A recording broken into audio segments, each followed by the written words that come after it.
When the economy starts to shake, the human instinct is entirely predictable. We check the market numbers, we feel a knot in our stomachs, and we immediately brace for impact. We tighten the belt and try to hoard whatever resources we have left. This intense inward focus creates a narrow field of vision. By obsessing over what we might lose, we often fail to see the emerging paths and new opportunities that a shifting market actually creates. A group of the 20th century's most successful prosperity thinkers studied this exact trap, and they arrived at a rather radical conclusion. They found that navigating a financial crisis has surprisingly little to do with the balance in your checking account and everything to do with the architecture of your thoughts. The market is going to fluctuate regardless of what you do. The actual battle for your financial security happens entirely between your ears. It is a fight against your own panic. Writers like Joseph Murphy, James Allen, and Florence Scovel Shinn all converged on one specific premise. Your external circumstances are a direct projection of your internal beliefs. Joseph Murphy framed this as a choice between two mental states.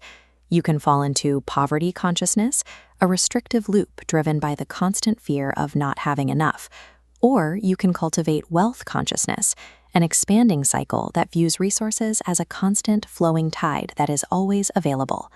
The philosopher James Allen took this a step further. He argued that a severe economic downturn is not a life sentence. Instead, it acts as a mirror, simply reflecting your current level of mental resilience back at you. Florence Scovel Shinn added a mechanical rule to this process. She taught that your word is your wand.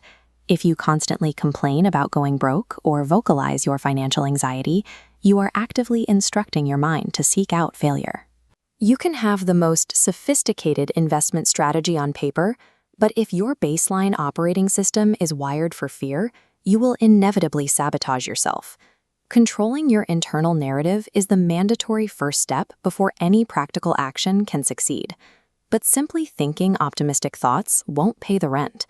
Napoleon Hill studied hundreds of highly successful individuals and realized that optimism without a target is completely useless. He insisted on what he called a definiteness of purpose.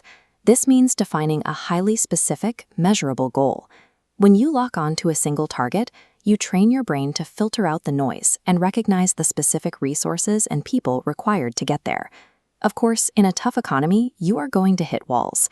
Hill taught that a failed business venture or a lost job provides essential data. It highlights exactly where your current plan needs to be refined before you move forward again. He compared this struggle to a blacksmith at work. Each hammer impact serves to compress the glowing iron, forcing out brittle impurities to create a final product of unbreakable steel. A recession provides the exact friction you need. The pressure of a tight economy forces you to become sharper, more resourceful, and vastly more capable than you ever would be in a boom market. Once your mind is sharp and your goal is set, you have to apply this to the physical world. Russell Conwell delivered a famous lecture called Acres of Diamonds to address exactly this step. He pointed out that people constantly look for financial salvation somewhere else, a different city, a different industry, a different time. In reality, massive opportunities for wealth already exist right in your immediate surroundings, waiting for someone to recognize them.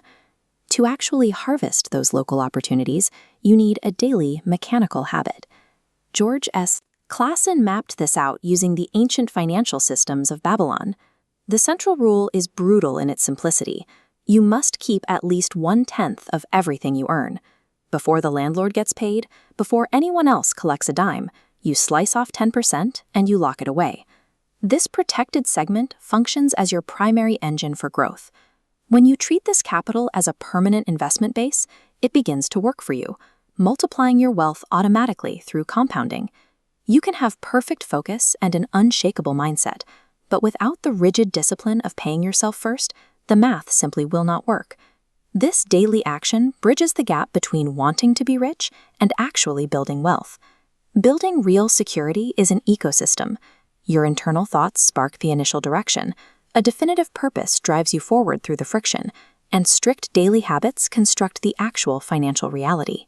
When you look closely at these principles, an empowering truth emerges. The stock market, inflation, and interest rates do not decide your fate. They merely expose how much control you have over your own actions. Joseph Murphy summarized it perfectly when he said that understanding how your own mind works gives you the ultimate leverage. When you know how to steer your focus, no external crisis can break you. Your mind operates exactly like a physical container. It will hold whatever you choose to pour into it. So look at your daily inputs. Are you filling it with the panic of the 24-hour news cycle, or with the specific knowledge required to spot a new opportunity? Thriving in a downturn doesn't happen by accident, and it certainly doesn't require luck. It comes from the deliberate, disciplined choice to reject mass panic, focus your aim, and engineer your own prosperity from the inside out.